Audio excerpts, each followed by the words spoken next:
नमस्कार दोस्तों, मैं सीताराम शर्मा हिंदी एंड संस्कृत क्लासेज में आपका स्वागत है।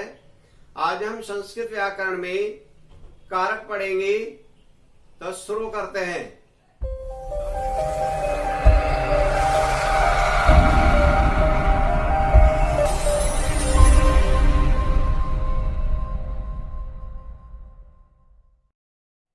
दोस्तों, संस्कृत भाषा में कारक को विभक्ति कहते हैं, तो यहाँ पर चतुर्थ विभक्ति का प्रयोग करेंगे। चतुर्थ विभक्ति हमेशा लेन और देने के लिए हमेशा चतुर्थ विभक्ति का प्रयोग किया जाता है।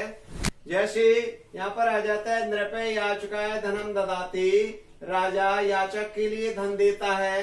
परंतु दोस्तों हमेशा ध्यान देना, अगर कर्ता का उस वस्तु पर अधिकार है और उस वस्तु को वो वापस लेता है तो वहां हमेशा षष्ठी विभक्ति का प्रयोग किया जाता है।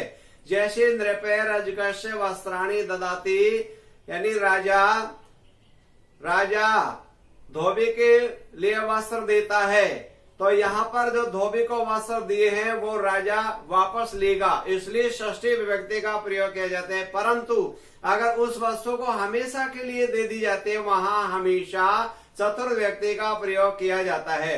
हमेशा जो रेखांकित यहाँ पर बोर्ड श्यामपट पर आपको दिखाई दे रहे हैं, उन्हीं शब्दों को अगर आप याद कर लेंगे, वाक्य कैसा भी आ जाओ तो उनकी कोई दिक्कत नहीं है। हमेशा रेखांकित शब्द जहाँ पर आ जाता है उन्हीं के साथ में उस विभक्ति का प्रयोग किया जाता है।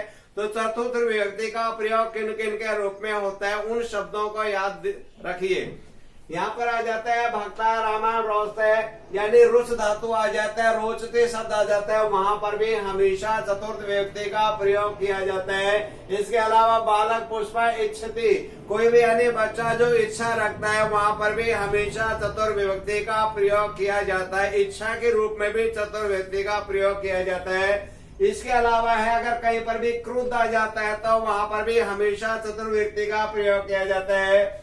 कहीं पर भी द्रोह आ जाता है, यानी द्रोह करना, लड़ाई करना, वहां पर भी हमेशा चतुर्थ विभक्ति का प्रयोग किया जाता है। ऐसो यानी ईर्ष्या, हमेशा कहीं पर भी ईर्ष्या की जाती है, ईर्ष्या के रूप में भी हमेशा चतुर्थ विभक्ति का प्रयोग किया जाता है। आगे ऐसो यति का तात्पर्य होता है हम किसी से जो कहते हैं या जो बच्चा छुप जाता है तो वहां पर भी हमेशा चतुर्थ विभक्ति का प्रयोग किया जाता है। ऐसुए निंदा को कहते हैं, तो जहां पर निंदा होता है ऐसुए, तो वहां पर भी हमेशा चतुर्थ विभक्ति का प्रयोग किया जाता है। आगे है कहीं पर भी ये शब्द आ जाए, नमे के योग में चतुर्थ विभक्ति होती है, स्वस्ति के योग में चतुर्थ विभक्ति होती है, गणेशाय स्वस्ति और कृष्णाय स्वाहा, हमेशा स्वाहा के रूप में भी चतुर्थ विभक्ति का प्रयोग किया जाता है। भगवान के लिए तो स्वाहा का प्रयोग किया जाएगा, और अगर पितृ होते हैं तो वहां पर सौदा का प्रयोग भी चतुर्थ विभक्ति के रूप में किया जाता है। और जो देवता होते हैं उनके लिए वसट शब्द आ जाए तो वहां पर भी हमेशा चतुर्थ विभक्ति का प्रयोग किया जाता है। कहीं पर भी मोक्ष शब्द आ जाता है तो वहां पर भी हमेशा चतुर्थ विभक्ति का प्रयोग किया जाता है। कहीं पर भी कथयति, कोई चीज कही जाती है अपने मित्रों से, किसी से भी, तो वहां पर भी हमेशा कहने के योग में भी चतुर्थ विभक्ति का प्रयोग किया जाता है। कहीं पर भी निवेदति, यानी शिष्य गुरु में निवेदति, शिष्य गुरु के लिए निवेदन करता है, कोई निवेदन किया जाता है, वहां पर भी हमेशा चतुर्थ विभक्ति का प्रयोग किया जाता है। कहीं पर भी गुरु शिष्य उपदेशी, कहीं पर भी यानी कोई उपदेश दिए जाती है तो वहां पर भी हमेशा उपदेश के रूप में भी हमेशा चतुर्थ विभक्ति का प्रयोग किया जाता है। गुरु शिष्य के लिए उपदेश देता है। यहाँ पर आगे है पंचमी विभक्ति। पंचमी विभक्ति में हमेशा अपादान कारक होता है, से परसर्ग होता है। अपादान कारक जो होता है वहां पर पंचमी विभक्ति किन किन शब्दों के रूप में होते हैं उन शब्दों को आप ध्यान दीजिए। कभी भी आपका जो कंपटीशन एग्जाम में क्वेश्चन है वो गलत नहीं होगा। वाक्य कैसा भी हो, शब्द कैसा भी आ जाओ, यहाँ इन शब्दों को जो रेखांकित किए गए उन्हीं शब्दों को याद रखना। तो पंचमी विभक्ति निम्न शब्दों के रूप में आती है। कोई भी चीज अलग होती है, वृक्षात पत्रम पत्ती, वृक्षी पत्ती गिरते, अलग होने के रूप में हमेशा अपादान कारक होता है, पंचमी विभक्ति होती है। कहीं पर भी भय होता है, डर होता है, विभीति यानी भय, बालक सिंह से डरता है, भय के रूप में भी हमेशा पंचमी विभक्ति का प्रयोग किया जाता है। शिक्षकात् पठति। अगर किसी दूसरे से हम विद्या ग्रहण करते हैं तो अध्ययन करने के लिए भी हमेशा विद्या ग्रहण के लिए पंचमी विभक्ति का प्रयोग किया जाता है। छात्र शिक्षकात् पठति, छात्र शिक्षक से पढ़ते, क्योंकि दूरी है, अलग है। महेश पापा जुगुप्सते, जुगुप्सते का अर्थ होता है घृणा। कहीं पर भी अगर घृणा आ जाता है, जुगुप्सा शब्द आता है, वहां पर भी हमेशा पंचमी विभक्ति का प्रयोग किया जाता है। पापात में पंचमी विभक्ति है। कहीं पर भी प्रमाद होता है, प्रमाद का अर्थ होता है आलस किया जाता है, वहां पर भी हमेशा पंचमी विभक्ति का प्रयोग किया जाता है। प्रमाद शब्द आते अध्ययनात् में हमेशा पंचमी विभक्ति आ गई। आगे है, कहीं पर भी उद्गम स्थल होता है, वहां पर भी पंचमी विभक्ति होती है। जैसे गंगा हिमालय प्रभवती, गंगा हिमालय से निकलती है, तो यहाँ पर पंचमी विभक्ति हिमालयात में पंचमी विभक्ति है। आगे है, कामात क्रोध जाता है, अगर कहीं पर भी क्रोध शब्द आ जाता है, वहां पर भी हमेशा काम से क्रोध, यानी काम से क्रोध उत्पन्न होता है, तो हमेशा क्रोध में भी पंचमी विभक्ति का प्रयोग किया जाता है। आगे वाला उदाहरण है वो है पुत्र जनकात निलियते। निलियते का तात्पर्य होता है छुपना। अगर कोई भी बच्चा या कोई भी छुपता है, छुपने के योग में भी हमेशा पंचमी विभक्ति का प्रयोग किया जाता है। कहीं पर भी तरफ प्रत्यय आ जाते, दो के मध्य एक ही विशेषता बताई जाते हैं, वहां पर भी हमेशा पंचमी विभक्ति का प्रयोग किया जाता है। राम श्याम से पटुतर यानी चतुर है। आगे ज्ञानात ऋते मुक्ति न भवति, कहीं पर भी ऋति शब्द आ जाता है, तो ऋति के योग में भी हमेशा पंचमी विभक्ति का प्रयोग होगा। ज्ञानात में तो ऋति शब्द आते पंचमी विभक्ति का प्रयोग किया जाता है। इनमें से वाक्य कैसा भी हो, कहीं पर भी हमको तो ये रेखांकित रीति आ गया, प्रभवती आ गया, पटुतर आ गया, विभेति आ गया, प्रमाति आ गया, निलियति आ गया, ऐसे शब्दों को याद रखो जो रेखांकित है। तो ये कंपटीशन में ऐसे पूछे जाता है, अगर पटुतर में कौन सा तरफ प्रत्यय में कौन सी विभक्ति का प्रयोग किया जाता है। आगे वाला है छह बाल्यकाल प्रवृत्ति, कहीं पर भी प्रवृत्ति शब्द आ जाता है। प्रवृत्ति का अर्थ होता है लेकर, यानी वह बालकाल से लेकर आज तक यहाँ पढ़ता है, तो प्रवृत्ति शब्द आ जाता है। कहीं पर भी वहां पर भी हमेशा पंचमी विभक्ति का प्रयोग होगा बाल कालात में। आगे है छात्र विद्यालयात बहि गच्छति, कहीं पर भी बाहर जाने के रूप में भी हमेशा बहि शब्द आ गया, तो विद्यालयात में पंचमी विभक्ति का प्रयोग कर दिया गया। कहीं पर भी पूर्व शब्द लिखा जाता है, तो वहां पर भी हमेशा पंचमी विभक्ति हो गया, विद्यालय से पहले घर है। कहीं पर भी प्राक शब्द आ जाता है, प्राक का अर्थ होता है पहले, यानी गांव से पहले आश्रम है। ग्रामाद प्राक है आश्रम असी, कहीं पर भी प्राक शब्द आ जाता है, तो वहां पर भी प्राक का अर्थ होता है पूर्व यानी पहले, तो वहां पर भी हमेशा पंचमी विभक्ति का प्रयोग किया जाता है।